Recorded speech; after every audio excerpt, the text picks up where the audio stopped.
Hello and welcome to my video all about the traditional Japanese art of Suminagashi. This translates as spilled ink and involves transferring patterns of floating ink onto paper.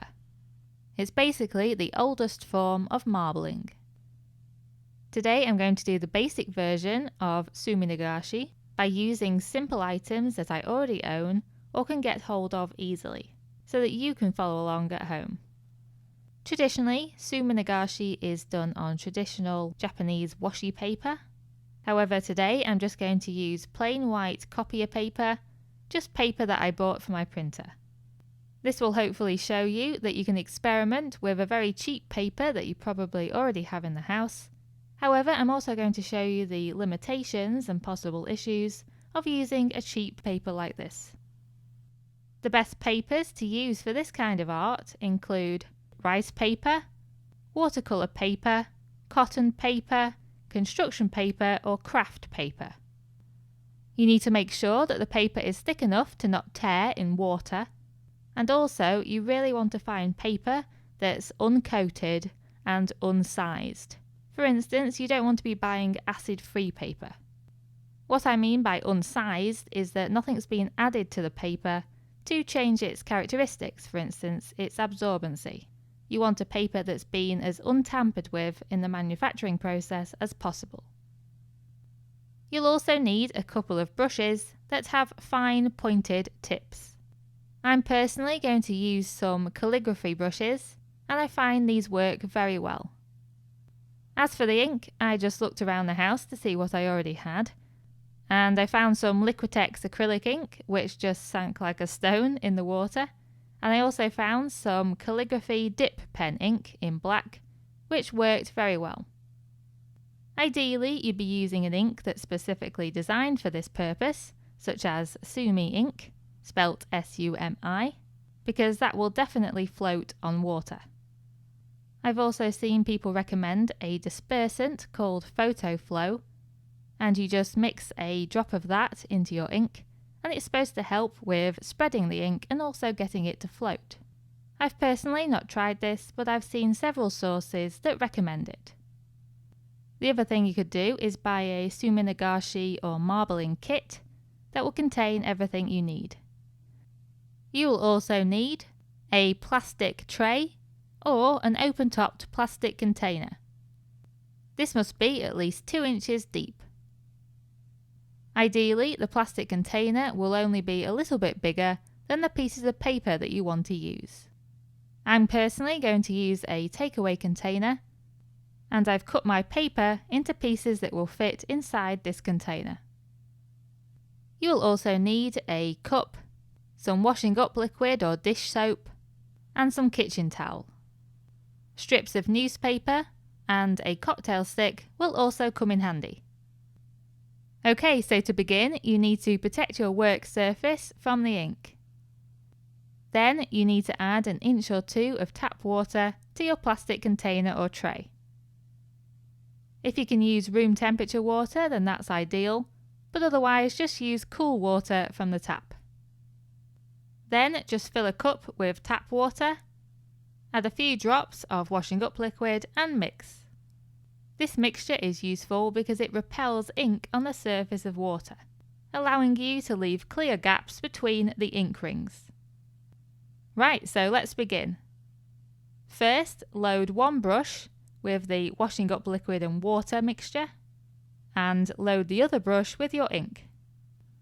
Before you begin, make sure the tips of the brushes are pointed. Otherwise, this can distort the ink. Also make sure to stroke the ink brush on the inside of the ink bottle to remove any excess. You don't want the brush to be dripping in ink. Then you very carefully touch the tip of the ink brush onto the water. You only want the brush to touch the water very briefly, and you don't want it to go beneath the water surface by more than about 1/8 of an inch. Otherwise, the ink might come off the brush and sink to the bottom of the container. You then do exactly the same with the brush that has the washing up liquid and water mixture on it. This will make a transparent ring on the water. and you simply use one brush after the other and keep repeating those steps. You want to try and touch the tip of the brush in the centre of the previous ring you made in order to make concentric circles. And also make sure that you're not standing in a place where people are going to be passing or there are any drafts, because any air movement or any quick movement at all that you make can disturb the water and can therefore distort the ink rings. I should mention here that you can actually use air movements as a way of creating very interesting patterns. For instance, you can use a fan on top of the water's surface to create a very interesting ripple effect. Once you've finished your pattern, you need to take a piece of paper that's smaller than the plastic container and lay it carefully on top of the ink. You want to do this in one motion without any hesitation. Then leave it for a short while for the ink to soak into the paper. Then you can either just peel the paper off the water, or you can then push it straight down into the water before then removing it. I personally think that peeling the paper off the water produces better results because it doesn't saturate the paper with so much excess water. And then you just leave that piece of paper to dry. I'm now going to show you a few examples of things that go wrong and problems you might run across. The first thing I'm going to show you is where I used very little ink on my brush. And this produced a faded and more pale result on the paper. So make sure you load your brush with enough ink. Another problem I had was with the budget copier paper I was using, which turned out to be not consistent all the way through the paper.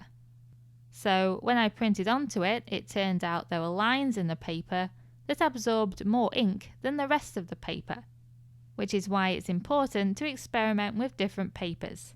And I personally wouldn't recommend using copier paper, but would instead use a type of paper that I listed at the beginning of the video. Other problems might include ink sinking to the bottom of the plastic container. This happened to me in a minor way, but it didn't really affect the end pattern. Usually ink sinks like this if you've got too much ink on your brush or you push the brush too far into the water. As I mentioned before, you can get a dispersant such as photo flow and add a drop of it to the ink, and this helps it to spread out and also to float. In this example here, you can see that I'm really struggling to get the ink to spread outwards. But that's because I tried to do it after I'd already done lots of patterns in this water. And all I could do at this point was just to replace the water. And sometimes that's all that's needed, just to replace the water or to use strips of newspaper to remove ink or dust from the surface. One more issue you may be having trouble with is ink running down the paper. This could be caused by the type of paper you're using, which could be not absorbent enough, or it could be a problem solved by rinsing the paper in clean water after you've transferred the ink to it. And finally, I just want to mention something called whiskers that I got on one or two of my prints. You can see here a distinct line in the pattern where the rings have been distorted. Even though I really like this result and would personally try and get these kind of lines, if you don't want them, then try to place your paper onto the ink more carefully, because these whiskers are produced from little gusts of air that are created when you put the paper onto the water. So just make sure to place the paper onto the water carefully and not too quickly. I personally really enjoy this technique because it's so easy to do, it's addictive, and also you can do so much experimentation with it. You can even use this method on other absorbent surfaces such as wood or fabric. I really hope you have fun giving this a go, and thank you very much for watching.